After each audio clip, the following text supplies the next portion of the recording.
어제는 예수님의 선택이라는 제목으로 말씀을 살펴보았습니다.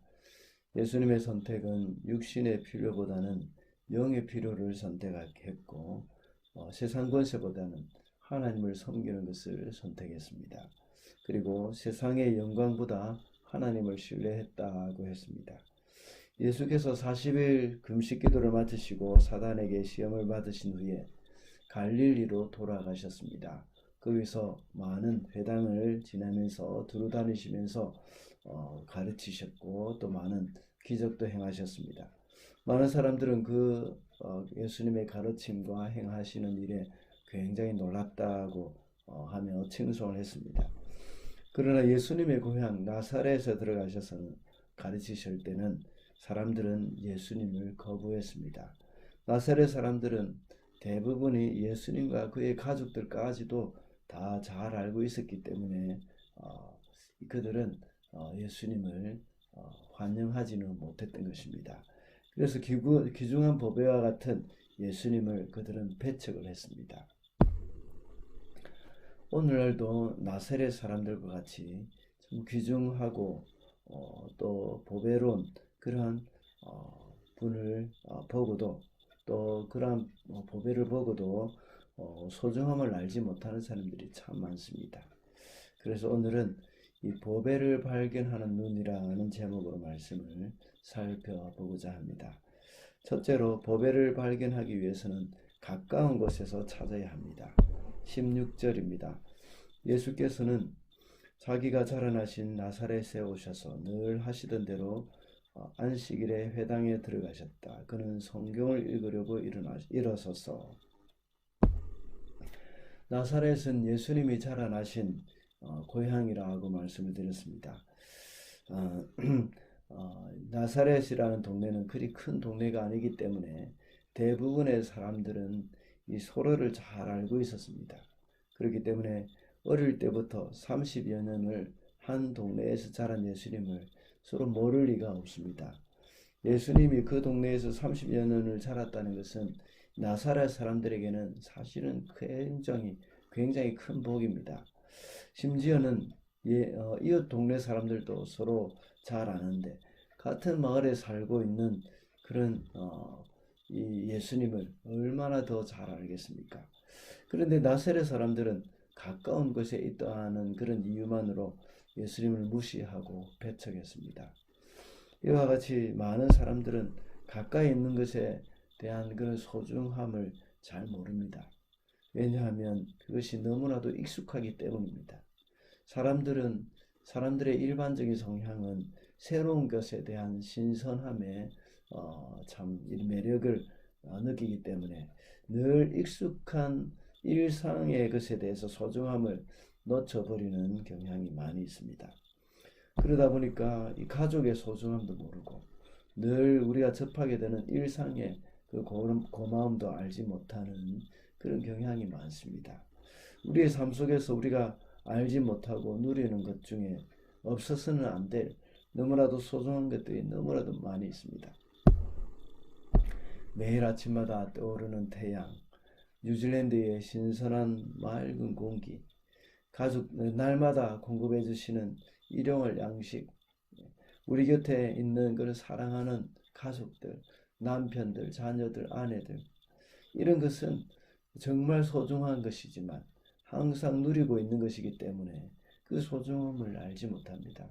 그래서 그 소중함을 알고 감사의 마음을 가지기보다는 오히려 불평과 원망 이런 것들을 더 많이 하는 우리들의 모습이지 않습니까? 더 나아가서 우리의 구원은 어떻습니까? 처음에 누렸던 그 구원의 감격은 날이 갈수록 사라져 가는 경우도 있습니다. 그리고 날마다 우리와 동행하시는 우리 주님을 깨닫지 못하고 살아가기도 합니다.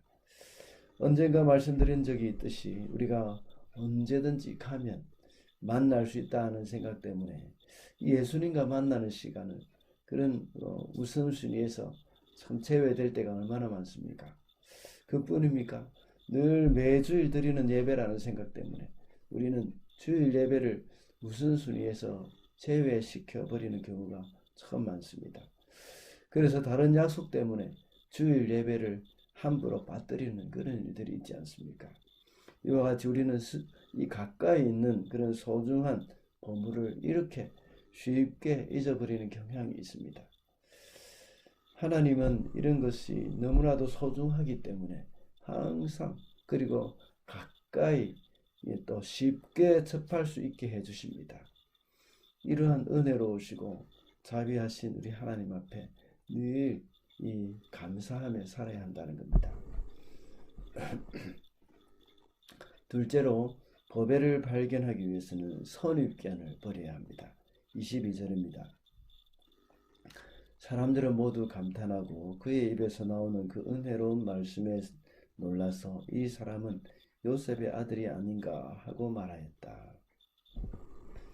나세렛 사람들은 예수님의 가르침에 감탄했습니다. 그러나 그 주옥 같은 그 말씀을 받아들이지는 않았습니다. 그 이유는 그들이 가지고 있었던 선입견 때문입니다. 그들은 예수님을 어릴 때부터 잘 알고 있었습니다. 가난한 목수 요셉의 아들이었기 때문입니다. 그들은 겉으로 드러나는 선입견 때문에 보배로운 예수님을 알아보지 못했습니다. 요한복음 1장에 나오는 나다나엘도 역시 마찬가지였습니다. 나사렛에서 무슨 선한 것이 나오겠느냐 하면서 그가 나사렛 동네에 대한 선입견을 가지고 있었습니다. 그 때문에 그 소중한 나사렛 출신 예수 그리스도를 놓칠 뻔했던 적이 있습니다. 사도 바울도 역시 고백했습니다. 내가 그리스도를 육체대로 알지 아니하노라 하고 그렇게 고백했던 말이 있습니다. 선입견이라는 것은 이 사람의 눈을 가리게 합니다. 그래서 귀중한 보배를 알아보지 못하게 만듭니다. 거듭난 사람으로서 성도라고 하지만 여전히 선입견이 다 있습니다. 예수님을 구주로 모시고 살지만 여전히 선입견을 가지고 있다는 것입니다. 오늘 본문에 나오는 나사렛 사람들, 그들은 차라리 예수님을 처음부터 몰랐었더라면 더 좋았을 뻔했습니다. 그들은 예수님을 안다고 말은 했지만 사실은 예수님을 전혀 몰랐습니다. 온전하지 못한 지식이 그들로 하여금 보배와 같은 예수님을 배척하게 만들어 버렸던 것입니다. 성도가 하나님을 알고 예수님을 안다고 하면서 하나님을 자신의 생각에 가두어 버리고 하나님의 능력을 제한시킬 때도 많습니다. 그래서 자신의 수준에서만 예수님을 생각하고 있습니다. 교회를 섬기고 봉사할 때도 모두가 자신의 수준에서 하려다가 보니까 이 시험에 들기도 하고 분쟁이 일어나기도 합니다. 하나님의 그 무한하신 은혜의 강에 들어가서 거기서 헤엄을 치면서 하늘의 무한한 그 보화를 받을 수 있는 길은 그 길을 우리의 선입견을 가지고 있기 때문에 그것을 누리지 못하는 그런 경우가 참 많습니다. 얼마나 안타까운 일입니까? 하나님을 향한 선입견뿐만 아니라 사람을 향한 선입견도 역시 우리는 버려야 합니다. 이 사람들도 서로에 관한 선입견을 늘 가지고 있습니다. 사람을 향한 선입견이 있을 때에 상대방이 가지고 있는 그 장점들을 발견할 수가 없습니다. 하나님은 모든 사람 안에 소중한 보배와 같은 그러한 것들을 하나님은 넣어두셨습니다. 우리의 선입견을 벗어버릴 때에 상대방에게 있는 그 보배를 발견할 수 있을 것입니다. 우리는 늘 항상 같이 있으면 가까이 있는 사람들에게는 그 보배를 발견하지 못할 때가 참 많습니다.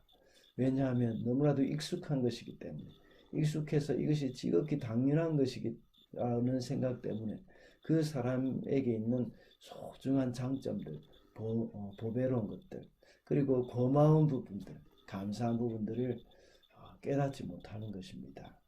우리 오늘 하루도 살아가면서 우리 옆에 있는 가족들에게 감사의 마음을 가지며 살아가야 하겠습니다.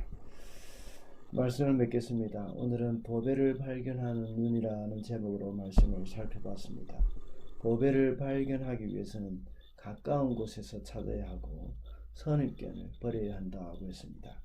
그래서 오늘도 우리 성도님들은 세례 사람들과 같이 소중한 보배를 배척하는 일이 없이 보배 대신 우리 주님과 늘 동행하는 하루가 되시기를 바랍니다.